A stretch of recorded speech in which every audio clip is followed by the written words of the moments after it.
Alperen Sengun posts up, surveys the floor, and threads a no-look pass that makes your jaw drop. You've seen the highlights on social media, but is he actually as good as those viral clips suggest? Or is he simply another flash in the NBA's highlight reel pan? I spent weeks analyzing every aspect of his game, from his Jokic-like playmaking to his questionable three-point shooting. What I discovered about the Rockets' young center might completely change how you view his potential. His assist-to-turnover ratio in the post, a hidden gem in his statistical profile, shocked even me. Prepare for evidence that goes well beyond the viral moments you've been double tapping. You've seen those crazy no-look passes and smooth post moves all over social media, but is Alperen Sengun really the next Jokic or just another overhyped young player? I've been diving into the footage, and what I'm finding might surprise you. When Sengun gets the ball in the post, it transforms the entire offense into a chess match. His old-school footwork feels straight out of the 90s, combined with modern playmaking vision that keeps defenders guessing. He backs down opponents with his solid 6'11" frame, then threads precise passes to cutting teammates that make you rewind the video. His efficiency numbers validate what the highlights suggest. With a field goal percentage around 53%, he ranks among the top tier of NBA big men. Consistent production that goes beyond flashy plays. His assist numbers have climbed each season while maintaining surprisingly controlled turnover rates. We're talking about a center averaging nearly 6 assists per game.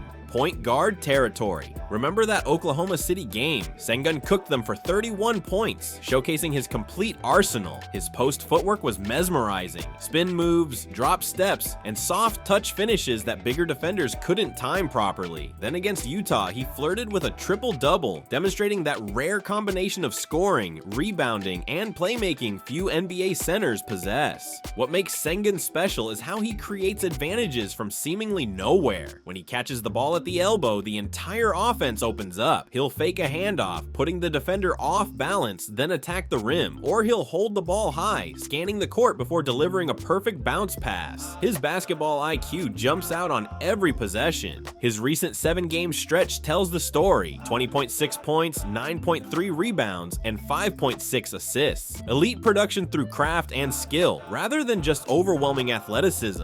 The million-dollar question remains: can Sengun truly reach elite status without developing a consistent outside shot? In today's NBA, spacing is everything, and defenders still don't respect his range enough on the perimeter. What's becoming clear is that Sengun functions as a second point guard for the Rockets, a hub through which the offense flows. His playmaking abilities rival those of the best passing big men in the league, including Jokic. When Sengun has the ball at the top of the key, the entire team's offensive rating improves dramatically. In comparison to early career Jokic holds water when examining how they impact their team. Both see the court differently than typical big men. Both use deception and timing rather than raw power, and both make teammates better through creative passing. Sengun is adding his own chapters to that blueprint, and now that we've established his offensive brilliance, let's talk about the part of Sengun's game that makes critics roll their eyes: his defense. But here's the thing: what if everything you've heard about Sengun's defensive weaknesses is completely wrong? The numbers tell a shocking story that even the most dedicated Rockets fans might not realize. For years, the narrative around Sengun has been pretty consistent: great offensive player, terrible defender. Commentators frequently claim he can't protect the rim, or he gets cooked in pick and roll coverage. This perception has followed him since his draft profile, where scouts questioned if he could keep up with NBA-level athletes defensively. But the numbers reveal a different story. Sengun's defensive rating sits at 107.0, ranking 4th lowest in the entire NBA among qualified players. This puts him in elite territory. When opponents shoot with Sengun as the primary defender, they're only hitting 47.9% of their shots. To put that in perspective, that's better than what defensive stalwarts like Rudy Gobert and Jaren Jackson Jr. are allowing this season. The numbers don't lie. What's changed? His positioning has improved dramatically. Watch his film from last season compared to now, and you'll see him anticipating actions before they happen. Instead of reacting late, he's already sliding into help position. During their recent win streak, Sengun perfectly timed his rotations to either force tough shots or create turnovers. His footwork has gotten significantly better too. Against Minnesota last week, he switched onto Anthony Edwards 3 times in the fourth quarter, staying low and moving his feet to prevent Edwards from getting to the rim each time. Sengun is grabbing 7.1 defensive rebounds per game, putting him in the top 20 in the league. These are contested, physical boards that immediately end opposing possessions. Against Denver, he pulled down 12 defensive rebounds while battling another elite big man. The most surprising part, his hands. Sengun averages 1.2 steals per game, exceptional for a center. These steals come from his improved understanding of passing lanes and perfectly timed challenges. Against Memphis, he had 3 steals that directly led to transition buckets, completely changing the game's momentum. Is this just a statistical anomaly? The eye test says no. His improved conditioning allows him to sustain defensive effort throughout games. Last season, his defense suffered in fourth quarters. Now he's still making rotations and contesting shots in crunch time. Here's the wildest part. Sengun currently ranks 5th in the league in defensive rating at 106.8, alongside actual Defensive Player of the Year candidates. The player that draft analysts worried couldn't stay on the floor defensively is now a statistical leader in defensive impact. Sengun's defensive leap might be the biggest reason the Rockets have jumped from a bottom 5 defense last season to a top 10 unit this year. His ability to anchor the defense while still being their offensive hub makes him uniquely valuable in today's NBA. The defensive improvements have turned Sengun into a two-way force, but one major question mark still hovers over his game like a dark cloud.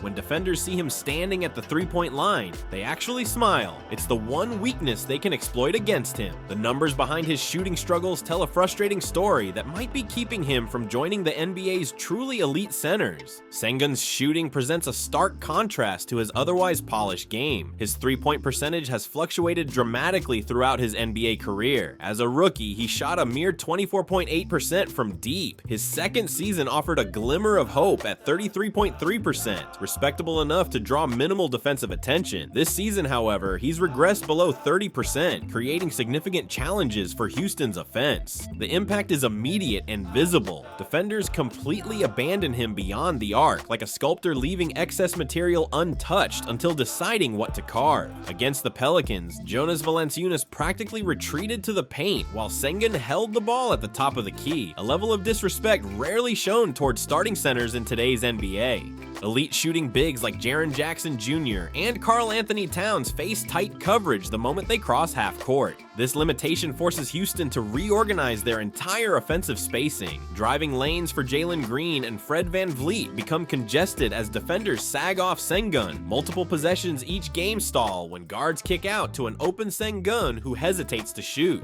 The mechanics themselves aren't terrible. His form shows promise. A slower release and incomplete follow-through are fixable issues. Centers like Brook Lopez and Marc Gasol developed their outside shot mid-career, suggesting Sengun could follow a similar developmental arc. Even NBA 2K25 acknowledges this reality, granting Sengun badges for post-scoring, playmaking, and defense, while awarding 0 shooting badges. The game developers recognize what coaches see: excellence everywhere except shooting. But does Sengun truly need a reliable three-point shot to reach elite status? Early career Nikola Jokic shot under 33% from deep in 2 of his first 3 seasons, yet still functioned as Denver's offensive hub. Sengun's elite passing and interior scoring similarly compensate for his shooting limitations. The Rockets have begun adapting their offense accordingly. Rather than spotting up beyond the arc, Sengun operates from the elbow or high post, leveraging his vision and decision-making without needing to shoot from distance. On screens, he typically rolls rather than pops, emphasizing his strengths as an interior finisher. Perhaps most encouraging, Sengun is just 22 years old. Most big men develop reliable outside shooting in their mid to late 20s. If he can push his percentage back above 30% in coming seasons, defenses will need to respect his shot just enough to unlock the rest of his already impressive arsenal. So now we've looked at Sengun from every angle. And what do we have? A 22-year-old unicorn who doesn't fit neatly into any box. He has limitations beyond his highlight reels, yet offers far more than critics acknowledge. What's wild is that his path to greatness isn't about fixing his flaws. It's about leaning into what makes him special. The Rockets need him orchestrating their offense and anchoring their defense. The verdict: Alperen Sengun is potentially great, like a chess piece that breaks conventional rules. His unique skill set transforms the game around him. What's your take? Is he the future of NBA centers?